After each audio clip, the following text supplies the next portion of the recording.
Good morning to you too. Do I have a quorum?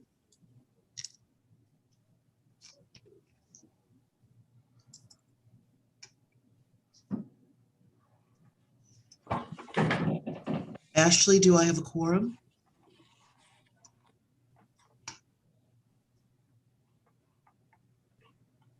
Good morning, Cheryl. Yes, you do have a quorum. Okay, Andrea, can I begin? Not yet.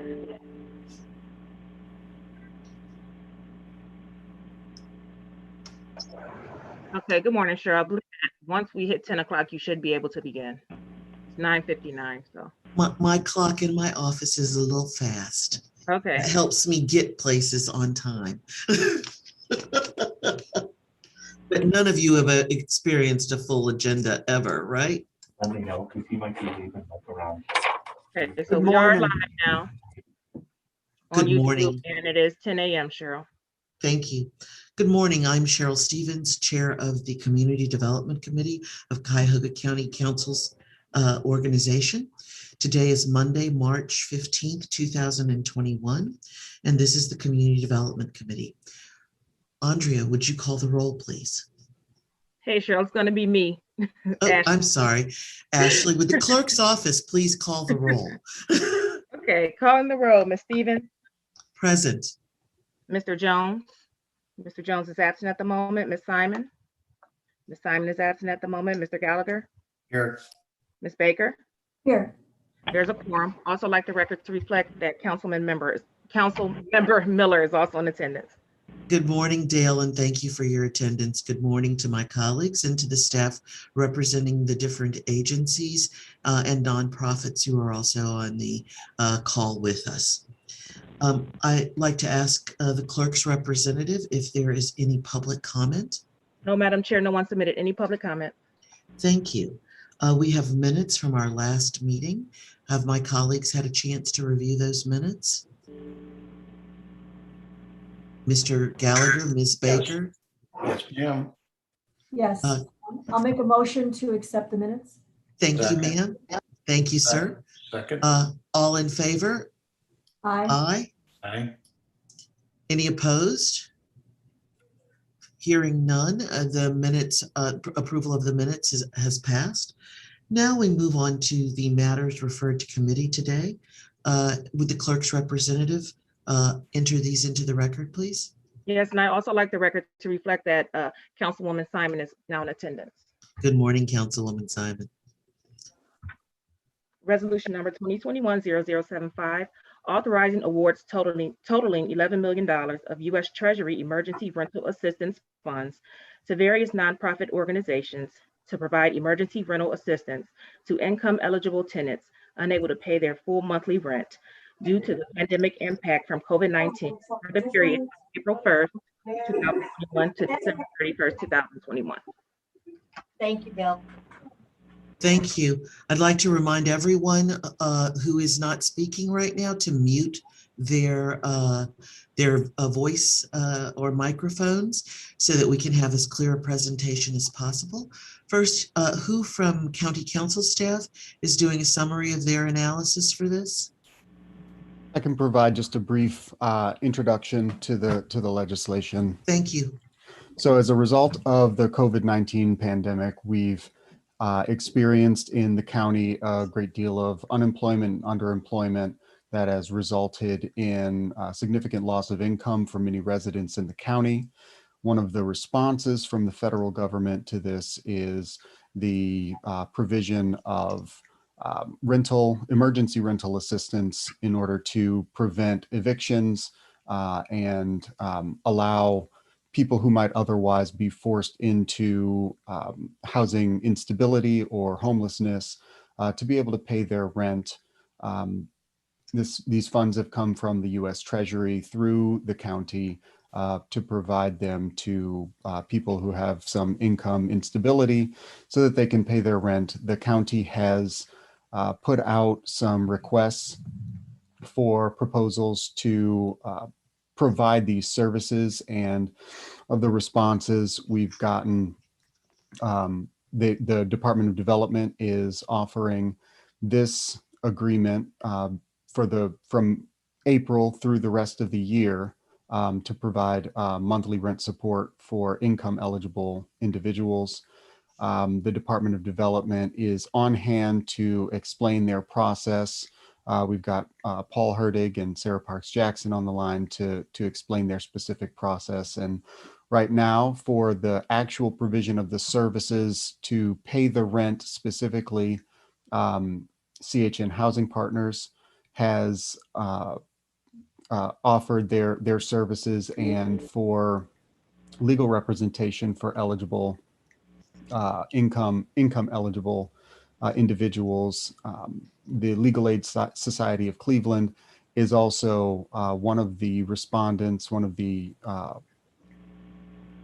organizations that is being recommended for this award. Their legal representation needs to be qualified as an eligible expense, an eligible other expense, in order to qualify for this this award. Okay. Thank you. I'd like to, at this point in time, Mr. Herdig, will you be presenting the department and the executive's perspective on this? Yes, thank you, Madam Chair, members of council. As Khalil so well summarized, we're here today asking for your support to make 2 awards of federal emergency rental assistance funds. The first is $10 million to CHN Housing Partners. This will be for very straightforward emergency rental assistance for tenants who have fallen behind in their rent due to the economic impact of COVID-19.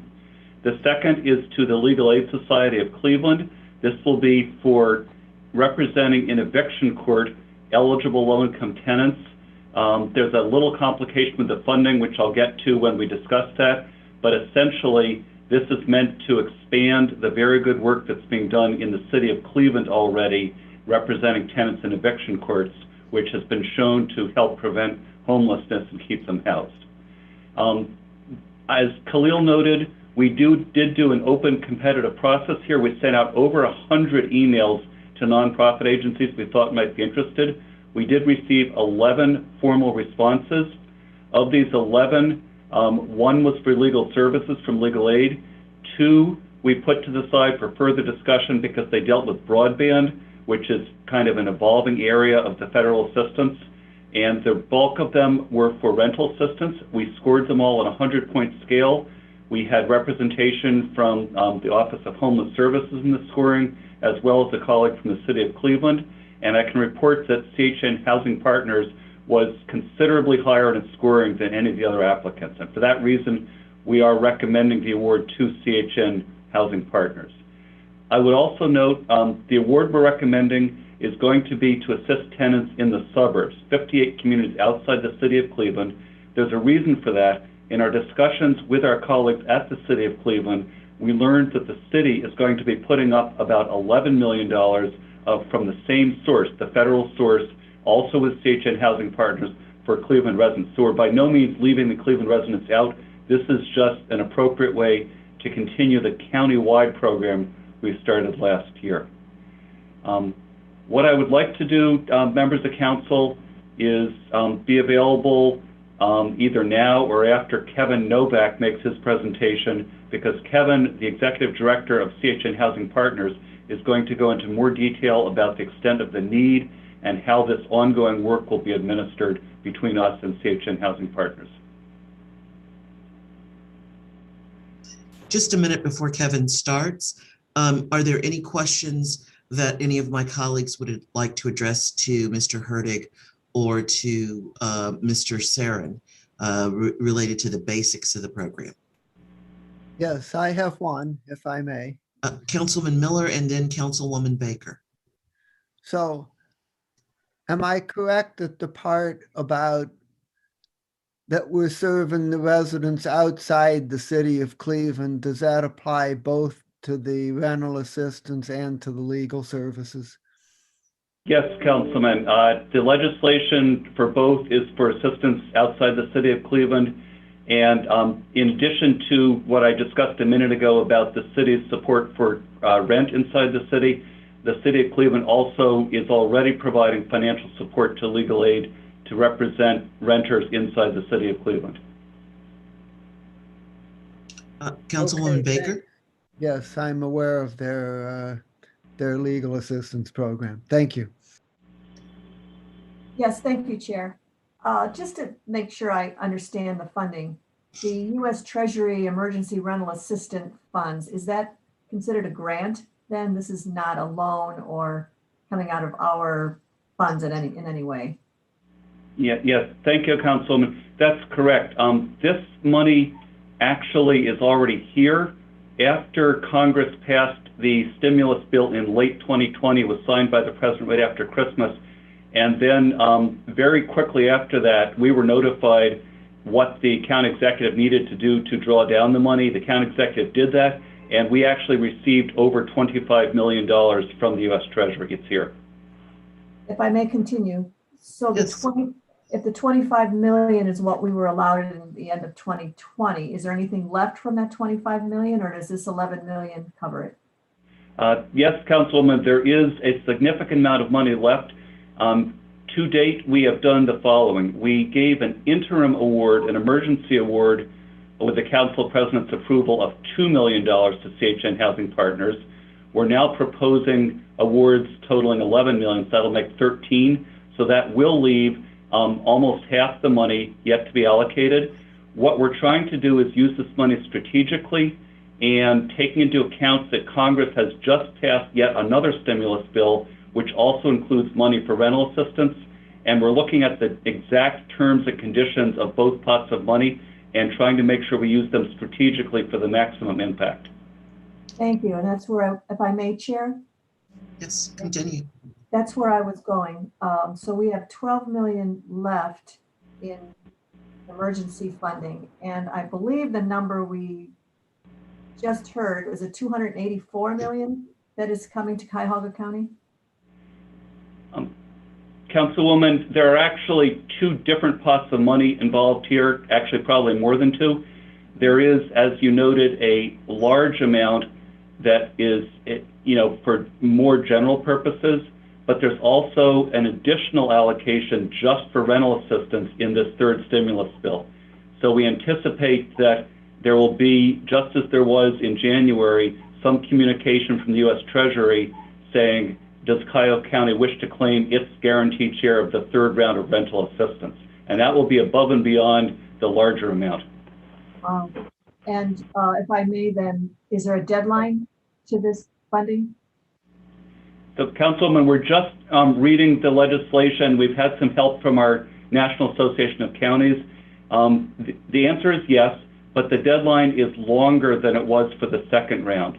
We're looking at almost a 3 or over 3-year period, although there are some intermediate deadlines to have plans in place and begin to allocate the money. I will say we've not fully analyzed the interplay of all these deadlines yet, but it does allow us a little more time, which we believe we can use to be a little more strategic and thoughtful about how we program the money.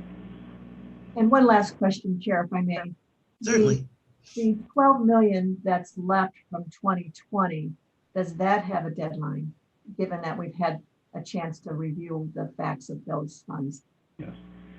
Thanks to Councilwoman. Unless it's further extended, which we didn't see in the legislation, there still is a deadline to that. We're going to have to read the legislation carefully. It was initially to be used by the end of this year, but we're going to double check and see if that deadline may have been extended also.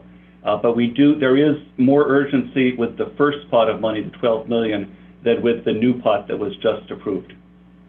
So the 11 million that we're asking for today sounds like it had a deadline of December 2020. Any risk of losing that money because we're now into 2021?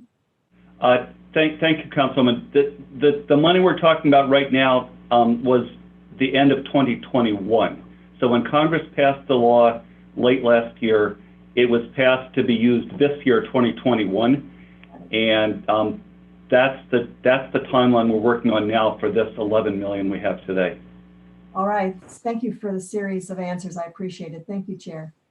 Thank you, Councilwoman. Is there any one of my other colleagues that have a question? Madam Chair. Mr. Gallagher? Yeah, Paul, what are the necessary legal fees for? What are we using those those for 10% of the pot going to legal fees? What are the issues that are used for? Thank you, Councilman. And to some extent, I'd like to request to defer this until Colleen Cotter, Executive Director of Legal Aid, makes her full presentation. I will briefly state that the point is to allow legal aid to assign its attorneys to represent tenants who are in eviction court. And the goal of the representation is to keep the tenant housed. This often involves, while they do file initial appearance, the more important work is the negotiation and mediation process so the tenant can remain housed and have time to come back on their rent again. But again, I would like to defer to Colleen for more details on how they do this. Thank you. Okay, are there any other questions? At this point, we'll go with CHN Housing Partners presentation first. I believe I saw Kevin Nowak, their executive. Kevin, if you would give us a brief summary so we have plenty of time for Ms. Cotter to make a summary of her work as well. Thank you. Sure, Madam Chairman. Thank you very much for having us today. I think there's 5 quick points that I'd just like to make sure that we cover. We have a longer presentation that we could also cover, Madam Chairwoman, if you'd like us to show some additional data that we have that we've been able to gather that shows some of the proof points for the work and the need within the community. Broadly speaking, first is I wanted to thank the County Council as well as County Executive for its commitment to supporting our residents in Cuyahoga County to date. There's been a substantial amount of dollars that we brought to the table and we've been able to deploy, throughout this process. When you combine city and county funds, $13.5 million have already been deployed in the community. Second is the intergovernmental cooperation that we've seen here locally between the county, the city, and the suburbs. We're part of 2 major housing networks across the country, one of which is NeighborWorks America. The second of which is the Housing Partnership Network. There are a few examples of better intergovernmental cooperation and coordination than what we've seen here locally. So I think we should applaud ourselves for that. The third is that we've now been running this program since July, and we've learned an awful lot from that. There's some data within that I can quickly run through, Madam Chairwoman, if appropriate. Fourth is that data. We've taken a very data-based approach in our work here. That's helped us to understand the interventions to date, as well as what we see as the needs going forward. And the fifth is partners. We're not able to do this without partnerships, in the community. I see 2 of those partners on right now, Legal Aid Society, as well as Eden, who have been 2 core partners to the work that we've done together in rental assistance so far. But maybe, Madam Chairman, I do have a PowerPoint I can run through in summary. Okay. How many pages is the PowerPoint? I can make it quick. I can make it quick. Okay. Move forward. I won't hit all the pages. Have we released the ability for him to share? Yes, he should be able to share his screen. Okay. Okay, great. Let me do that. Yeah.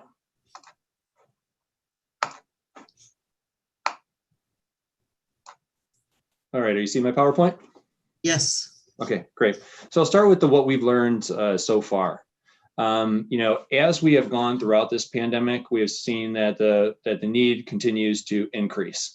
There's additional layoffs, but then also people who have who are behind on rent continue to become further behind.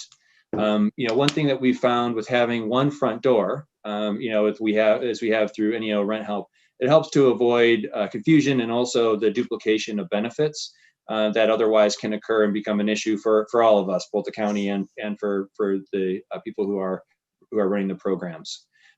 As we think through this program, we need to remember that it's an emergency program, right? This is something that I want to make sure we're deploying the funds as quickly as possible while following all the federal compliance rules. If we're able to limit the amount of documentation that's required, we're able to move the process faster. Landlords have generally cooperated with us. They've worked well with us. People will hear me say a lot recently is that landlords are in the housing business, not in the eviction business. This is something that, we've seen cooperation, not just from the tenants, but also from the landlords. Vast majority of those who have applied, during the pandemic are African Americans. and 60% of people who apply also are in need of utility assistance. I'm going to skip forward here. So as we're thinking through this crisis, what we have from the very beginning is tried to determine why people are applying. So one of the things that we see is that it's really the layoffs, as we've seen in the data, that have been the biggest reason that people have applied. Reduced hours, people having lost income because they've had to take care of their children, whether they're at school or they're having school from home or daycares are no longer available. A mix of other things like business owners, having their shops shut, people being sick from COVID-19. This number right here is a number I just wanted to make sure that I highlighted, and it shows from the self-described amount of income that people have lost over the course of the pandemic. So we have seen our community within Cuyahoga County's residents lose over $225 million worth of income over the course of this pandemic, as reported to us through this process.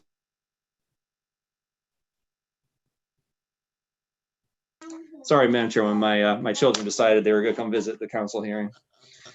Income loss by industry. This is showing us, the spread on the different industries that people. Excuse me a minute, Mr. Nowak. Is this per the 1.2 million people who live in Cuyahoga County, or is it per the 400,000 approximately that live in Cleveland? What's the base number here?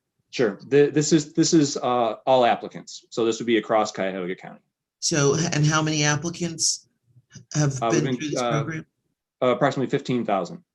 So there was 200 million lost for 15,000 individuals. Yes. So you have to. Yes, it's a cumulative number that people have self-reported. Correct. All right. Thank you. So as we think through the income loss by industry, we thought it was important for us to understand what industries were most impacted. Healthcare and consulting. When we think about home healthcare workers in particular, hotel and food, manufacturing, retail, education, really rounding out the top 5. But it shows you that that across industries we see this income loss happening. Then when we're looking at the need by income, I want to make sure you understand two pieces here. One, this is the snapshot of where people are now. That's number one. It's not the snapshot of where people were before the pandemic. So what we see here is that most people who are who have applied, are extremely low income. That is where they are when they apply. So we've seen many of the people who have applied never having applied for government benefits before. I think that's also indicative of that large number that you saw previously in terms of the total lost income as reported by our applicants. When we start looking at the back rent owed existing applicants, this gives you an idea of the amount of rent that people have sought a relief for. It also that's the number that's in the blue bar. The second number in which when we look at City of Cleveland, that's City of Cleveland, and then balance of Cuyahoga County is everything outside of Cleveland. It shows you the average rent that an applicant has due. And then the third number, which is the 774 and the 1,042, those are the average rents that the applicants are paying on a monthly basis. Applications by city, you can see by far that Cleveland has the highest concentration of applications, but also we see that applicants are throughout many of our suburbs, primarily our inner ring suburbs. But the largest number of applicants, in our top 5 cities outside of the really top 6 cities outside of the city of Cleveland are heavily minority cities. Think about demographics by age. One of these, this is I thought was an interesting graph, really showing the 26 to 35 being the age that has exhibited the most need. Oftentimes people will think of seniors as maybe having one of the most significant needs. Well, the over 65 often is on a fixed income, which has not been which has not been harmed by this pandemic. But you can see that the younger working age individuals on average being the ones most impacted. This also shows that also leads to this graph, which is a graph that's showing that you know, a majority of people who have applied, or close to a majority of people who have applied, do not have school-age children, which is a learning from this. You know, what we're finding is that, is that it's many single, maybe married, you know, households that do not have children that otherwise are applying oftentimes for the first time for government assistance. You know, there's a lot less assistance for that single individual than there are for families and for seniors generally available. So we think that all leads to those indicators. Demographics by race. I mentioned earlier that we were seeing predominantly African-American community applying for rental assistance. And again, we're seeing what we've described before, the disproportionate impact on this pandemic, you know, within the African-American community, you know, within Cuyahoga County. This map, and it's probably hard to see on this, but I'll try to zoom up on here. So one of the things that we have done is from the very beginning, you know, we began mapping, you know, where people had applied. We also have one that we can follow up with, you know, after this hearing, that shows it broken down by a council district so that you can easily see within your own districts, you know, those dots on the map. Each of those dots on the map are a person, a household that's been impacted by COVID and the pandemic who have applied for rental assistance. And, you know, we were able to utilize this map you know, to really kind of see firsthand where we're seeing the most applicants, trying to understand, you know, are there missing pieces here that we should be concentrating on from an outreach perspective?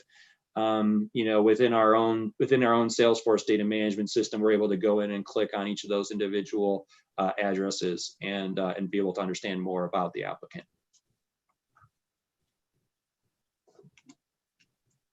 And that's it. Thank you. Can I yield to my colleagues to ask questions first? Yeah, I have a question, Madam Chair. It's Yes. Simon. Hi, good morning. Just a question. You have really good data. So I assume when people come through that first door, only door, there's a questionnaire they fill out, or you go through a process. What happens if somebody doesn't necessarily meet the criteria, that they're behind on rent, maybe because of, I mean, how do you measure that? If someone's just behind on rent because they're unemployed, but not necessarily connected to a COVID situation, is there a way to distinguish, or does it matter? I'm sure it matters, but how do you do that? Sure. You know, Councilwoman through the chair, I would, when we're looking at the need for rental assistance in our society, this rental assistance need does not, you know, was present before, you know, this crisis. That rental assistance need continues. And one of the things that I've spoken a lot about recently is the need for us to, after this pandemic, not continue to miss that need. So when we have people come in and people are applying for rental assistance, we're able to identify whether it's because of the COVID need or not. And from there, we're able to, you know, to the extent we have rental assistance available outside of the COVID-19 related programming, or other referral partners of ours do, we try to find resolution to them during, you know, at that period of time. Any other questions? Thank you. I'm sorry, Councilwoman Baker, you're still muted. Thank you. I have a question, if that's all right. Yes, ma'am. Does this apply only to rentals and not to mortgages? So if someone has a home and they've gotten behind on their mortgage and they're ready to lose their house, does this at all apply? To the Councilwoman through the chair, this particular you know, pot of money does not apply to mortgage assistance, but we have mortgage assistance dollars that are otherwise available to support the residents. So there's a mortgage assistance program that we, ESOP, and I believe CHS, if I'm remembering correctly, are the three organizations that are running that program that could provide that mortgage assistance. And just as a follow-up just to that question, is that COVID related, or is that just dollars that we have for any reason, as the last question was asked? Sure. So that is COVID related. So these are all, so that funding source as well as this one, when it comes through from the federal government, requires for someone to show that COVID related issue. Okay, and if I may, Chair, Yes. do these funds, I think I heard you say they go directly to the landlord? That is correct. They go directly to the landlord. So the landlord has to know who is behind outside of the applicant making out. So the applicant makes out the form, but then the landlord, how does he get involved in confirming that, yes, this in fact is true and 3, 4, 5, whatever months are behind? Sure. And to the councilman through the chair, when someone comes into the door, they apply, they identify their need, they're required to provide documentation showing their income level, as well as attesting to the COVID related issue. From there, we process that application. We ask for the landlord contact information. And then from there, what we're able to do once we have approved that file is to have the landlord, is to reach out to the landlord for us to be able to verify the rent balance that's due, and to be able to coordinate that with the landlord. So we have that creates a couple of different controls, right? We're able to see what that amount is due. We're able to talk and communicate to that landlord and then make sure that the payment is going directly to them. If I may, Chair, Yes. the 11 million that is being asked for, how many will that cover? Is that a sufficient amount of dollars to get us through the end of 2021? Does that take care of what we estimate the need is, or is that a partial? How do you determine that 11 million is the number that you need going into 2021? Sure, and I'll and if okay, I'll defer in part to county executive colleagues here, to answer that question, if okay. It's okay. Paul, Mr. Herdig, would you please try and address the number? Thank you, council member. We issued the RFP the RFQ without a specific dollar amount because we wanted to gauge the responses from the organizations. We, at the staff level, felt that we ought to allocate about half of it now. Honestly, we don't know the full extent of the need. We're expecting to see a spike in April because the federal moratorium on evictions ends at the end of this month. And we are going to follow the data, and we're going to keep a very close eye. Thankfully, CHN has their CRM system, Salesforce, so we're able to see in real time what's going on. We do have to use the rental money for the purpose it was intended. I certainly expect we're going to find we need all of it for that purpose, but we're going to watch the data and see where that takes us. Thank you. Before we move forward, I'd like to recognize our colleague, President of County Council, Pernell Jones has joined us. Jones has joined us. Was there a follow-up to that question, Councilman Baker? Yes, if I may. I believe you said the 13.5 million.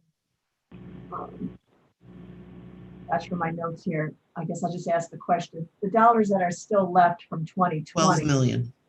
12 million. Okay, 12 million is still left from 2020, which is outside of this 11 million. Is that anticipated to be spent first on rental assistance, or how does that work? What do you do with the balance of the dollars? Thank you, Councilwoman. And again, the 12 million is available through this year, 2021. So that is what we're talking about. We are taking a look to see, there's one particular feature of the legislation, and then we got some written guidance from the U.S. Treasury, which said that there could be expenses that tenants have which are paid with this money.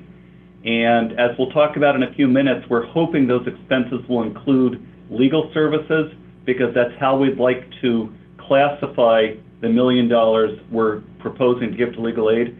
We also have guidance that says it could be paid for other monthly costs the tenants have, in particular internet service, And because the digital divide is an issue for many of the low-income folks who are also suffering loss of income, we are taking a look at that to see to what extent some of this balance might be appropriately used to help low-income tenants have affordable broadband service.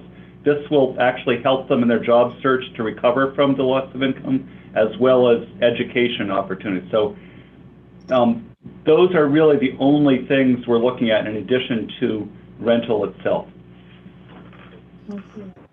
Does that cover all of your questions, Councilwoman Baker? For now, anyway? Yes, for now, thank you. Thank you. Are there any other questions from my colleagues? Because I have a couple of questions. Yes, I have a couple of questions. Okay, go ahead, Mr. Miller. Thank you very much. And my first question is whether people have to be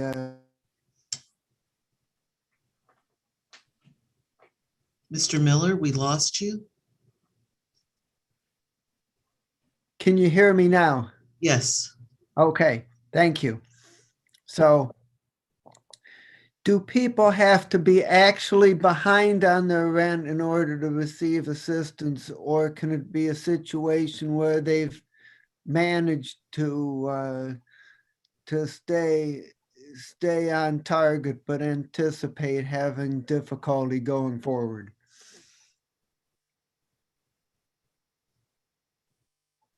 Here's the councilman through the chair. The newest legislation from the federal government as applied here would allow for forward payments up to 3 months. So we'd have to determine on a case-by-case basis that hardship and that it otherwise meant a COVID-related issue. But we're able to address arrearages as well as potentially pay forward rent up to 3 months. Following that up to 3 months, then someone would again need to be requalified to make sure that they're continuing to meet the income standards. And typically, how long would it take from the day that the person calls or walks in the door until the money gets to the landlord? Sure, we've had it's varied on different cases. So sometimes we've been able to take care of it within a few weeks. Sometimes it's been a couple of months. And some of that has depended on the engagement by the tenants and the landlords. Some of that has depended upon, what the workflow looked like at that time. What we found is when we first brought the program to the market in July, the additional documentation requirements that we had at that time really had slowed us down. The second thing that we had found was, when we got into October, November timeframe, people were continuing to fall further behind in their rents.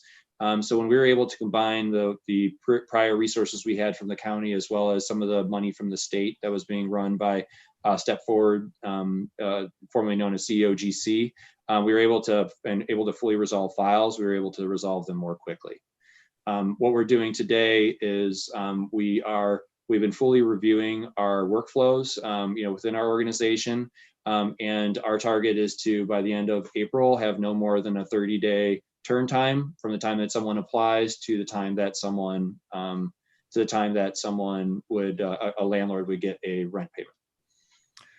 And I also have a question that's a follow-up to Ms. Baker's excellent question about how well we're meeting the need out there. And my question is to what extent the money, you said 13 million has been provided so far, whether the money we've provided so far has met the need that has been identified so far, or do we have lots of people out there right now today that have not been able to access assistance but need it?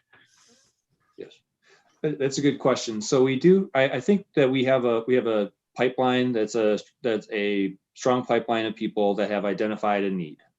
So when we look at if the question is directed toward access or accessibility of the program, I think that what we see from our data is that we're seeing people from all across Cuyahoga County accessing the program, And between our work together with CHN and the county, as well as our partners, such as Legal Assistance and Eden, who are also on this call, we're reaching people. And I think the next step is to make sure that we're achieving a 30-day turn time, for people from the time they apply through the time that a rent check is delivered to the landlord. Final question.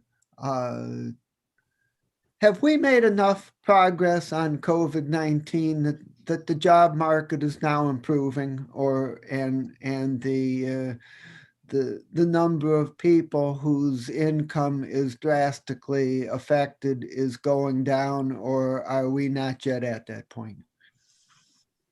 Sure, Councilman. I can speak as to the what we're seeing in our application pipeline. We're still seeing people applying at a consistent pace. So we haven't seen a decrease, over time in applications. So I would anecdotally suggest that we're seeing the need maintaining about the same, based upon those continued applications. Those applications are, primarily people who are applying for a first time, as opposed to people who are reapplying for additional assistance. Thanks, Madam Chair. Thank you, Mr. Miller. I have a couple of questions. You today, for the first time, we see a partner in the programming with you, Legal Aid Society. But I also heard you mention Eden. And we know that there are other housing providers that operate predominantly or exclusively in the city of Cleveland. Are you partnering with any of those groups? Sure, Madam Chairman. So when we're looking at the overall partnerships, yes, the answer is yes to that. Can you tell us who they are? Yeah, sure. So Slavic Village Development, as Bel Air Piratus, Detroit Shoreway, are three named partners who have been who are specifically engaged by the city of Cleveland. Famicos has been a referral partner. And then when we look at the broader, the broader segment of organizations that are counseling services providers, we work with ESOP, work with Breaking Chains, Home Repair Resource Center, Community Housing Solutions, Spanish American Committee. Look at the Housing Research and Advocacy Center, Cleveland Mediation Center, as well as CMHA. So will they all receive portions of the $10 million where they operate outside of the city of Cleveland? So each of those organizations serve as partners who make sure that people are able to access the system, okay, and then send referrals in. Go ahead. I'm wondering if there's a way for several of the suburban groups like Breaking Chains and HRRC to become partners in this, develop some additional skill sets and build capacity. Because what I'm worried about is CHN housing partners maxing out what they're capable of doing. And what we could do now is build capacity in some of the groups that operate outside the city, the core city as well, so that there's additional capacity if our economy is not able to get as strong as quickly as we wanted it to. Sure, Madam Chair. I think that's a good comment. And as part of this RFQ process, I think the county exec's office had identified a couple of organizations that also have countywide footprints, such as Eden and the Centers for Families and Children, who have people that are already accessing their services, identifying a need for rental assistance. And we had planned through this contracting process to engage with them. Because of the, from the volume perspective, I think it made sense, for both of those organizations to be engaged. But that is my concern. If we have, with just the allocation that came to us at the end of 2020, $12 million that we have not encumbered or expended. And the commitment from the federal government from last week is also just as significant. I want us to spend our money with our constituents. And so I want to make sure there's capacity out there to help get the money dispersed to the people who need it. So I'm going to want to follow up with you and Mr. Herdig about how we make sure we have plenty of capacity. Sure. Paul, I can have somebody reach out to both of you through Paul. Is that one of the best ways? And somebody from county council staff will also be working on that with me, because I want to make sure we have as few dollars as possible go back to the feds once we get authority to expend them on our constituents. And I think my colleagues will agree with me that we leave no federal money on the table.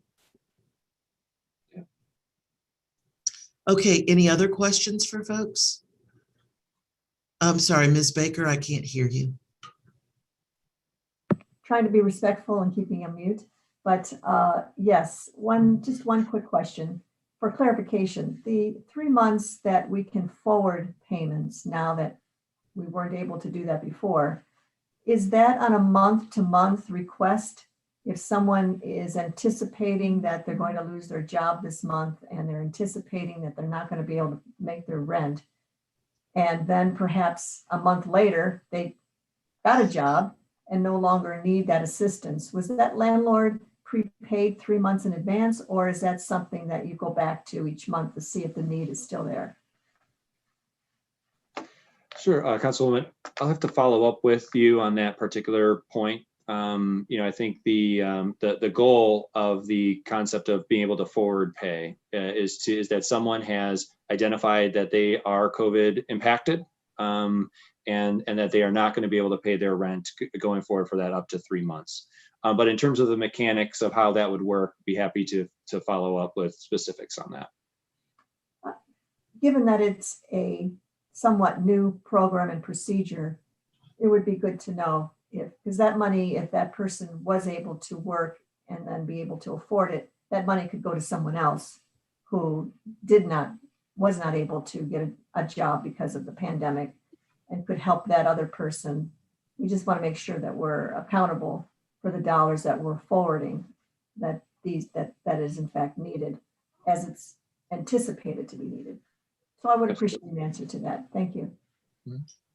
At this point, I'd like to is Ms. Cotter still online? Yes, I see. I'd like for Colleen to speak about Legal Aid Society's programming and how our constituents will benefit from that. Good morning, Ms. Cotter. Good morning, and thank you for this opportunity and for the county's support. I do have a few slides to show, just a few, if that's okay. Yes. Great, thank you. I think, hopefully you can see the slides. Yes. Great. So just as a background, the Legal Aid Society of Cleveland serves a 5-county area in Northeast Ohio. Our home is Cuyahoga County, but we also serve Lorain, Lake, Geauga, and Ashtabula counties. And our mission is to secure justice and resolve fundamental problems for people with low income by providing high quality legal services and working for systemic solutions. And the reason that I wanted to highlight that is what we do, and you can see from this request from the county, is relatively narrow, and it's great to work in partnership with CHN Housing Partners. And someone asked earlier, what's the legal assistance here? Many tenants who need rental assistance never need to come to us because they're able to get assistance to pay back rent through CHN. We come into play when an eviction is filed. And we still work in partnership with CHN, so we serve a subset of the tenants who are in crisis. And I'm having trouble advancing my slides, I'm sorry. So at Legal Aid, we have over 100 staff members, over 60 of us are attorneys, and we have more than 3,000 volunteers. We serve 7,000 clients annually, and we're focused on serving families with income below 200% of the federal poverty guidelines, which is $53,000 for a family of 4. And everything we do is about shelter, safety, health, and economic security.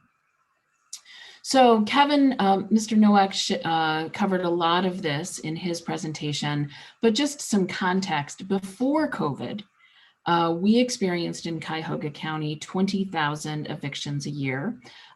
Just under half of those were in the city of Cleveland. And we did a study in Cleveland, so I have some more specific data in Cleveland. And before COVID, the average rent needed because of an eviction was about $1,200. And in the city of Cleveland, most households facing eviction were Black, female-headed households with children. But we know COVID is exacerbating housing instability in so many ways. And again, Mr. Nowak covered a lot of that. So in terms of accessing legal assistance, at Legal Aid, we have 24/7 online intake available. Obviously, it can't be just online because of the gap in access. So we also have phone intake 5 days a week. We also we get direct referrals from a number of partners, including CHN Housing Partners. We have a website with United Way in the city of Cleveland, freeevictionhelp.org, referrals from 211, and then referrals from the courts. And in Cleveland, and I'm going to cover this more in a second, because of the right to counsel that's been established in Cleveland, the housing court in Cleveland sends out a notice with every summons saying folks might have the right to legal assistance through Legal Aid and providing our intake information. And we are actually present on every docket, eviction docket in Cleveland so that the magistrates can refer folks to us, which has been very effective. And we'd like to expand that work in the suburban courts with assistance from the county. So in terms of what we do in representation, so folks are served with eviction or they're locked out. We do see some landlords who don't want to go through the court process, so they lock tenants out. We then represent them.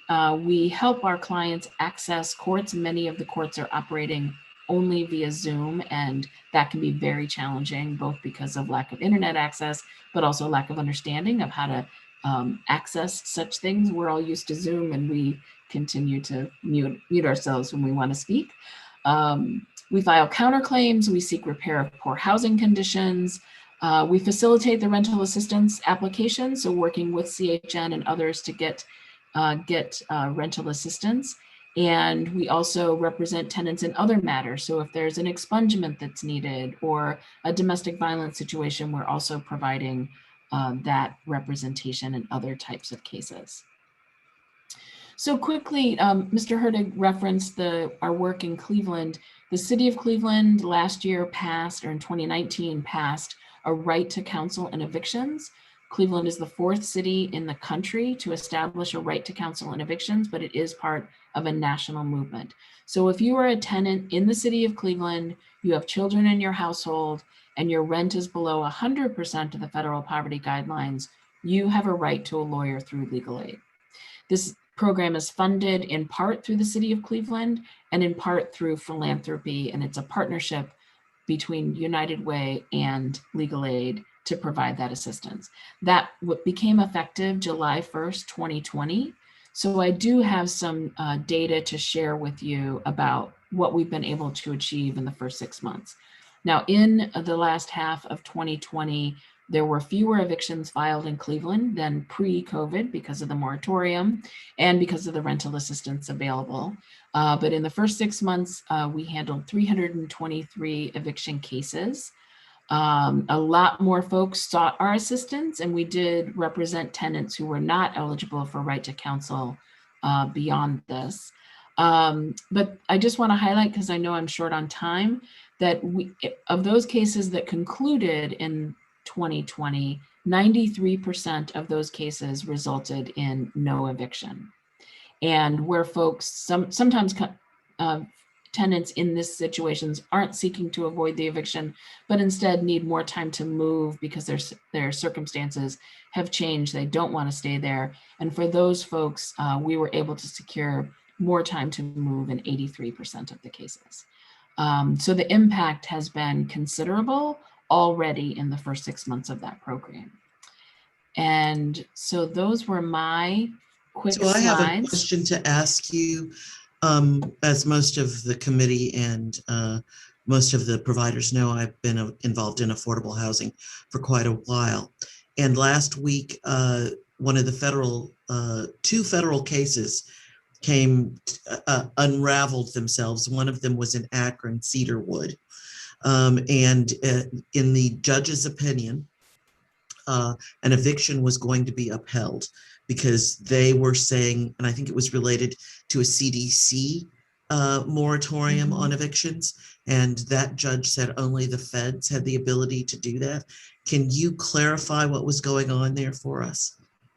So I will have to follow up with you on that. I would really need to turn to my housing experts on our staff to clarify that. But there have been, the CDC moratorium started out more strong than it is now. And of course, it will be coming to an end. So it's been great to have that. But we're going to have to face the reality of folks who do not have those protections.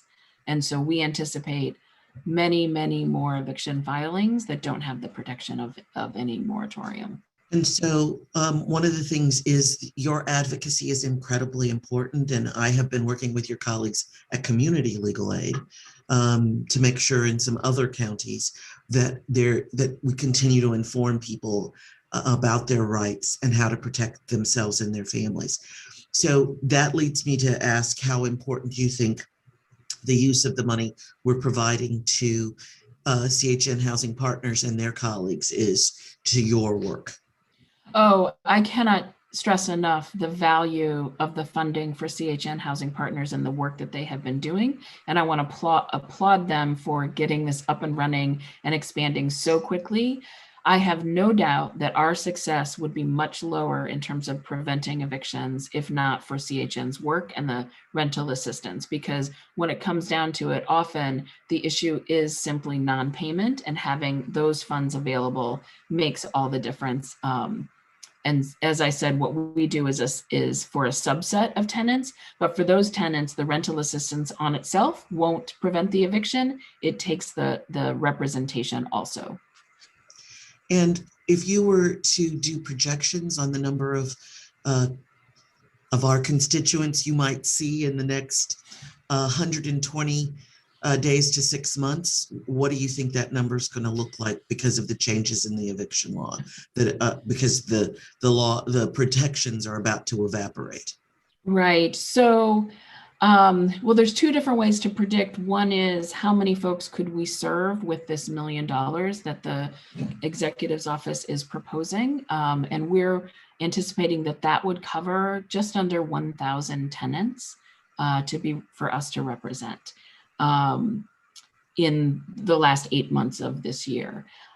We will have more than that reaching out to us, I'm sorry to say.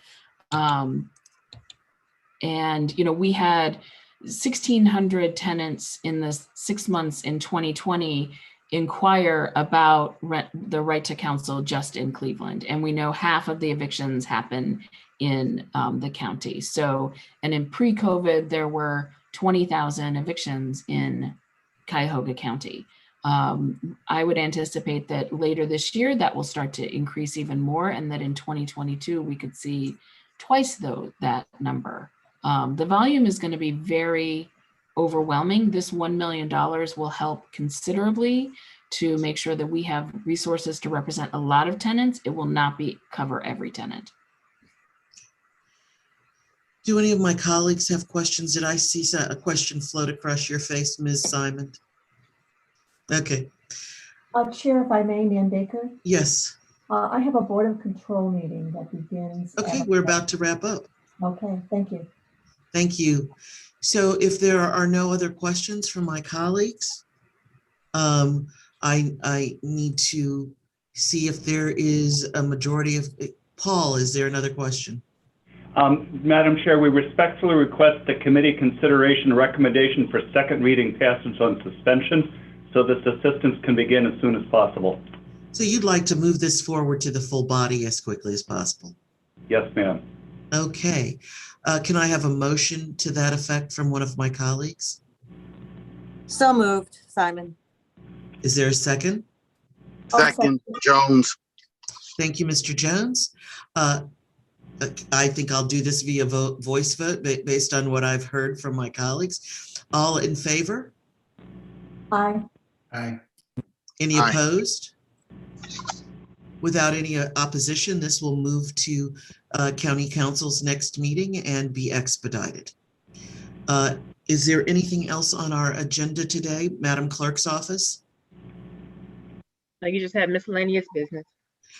Any miscellaneous business that I need to be informed of by any of my colleagues or by staff?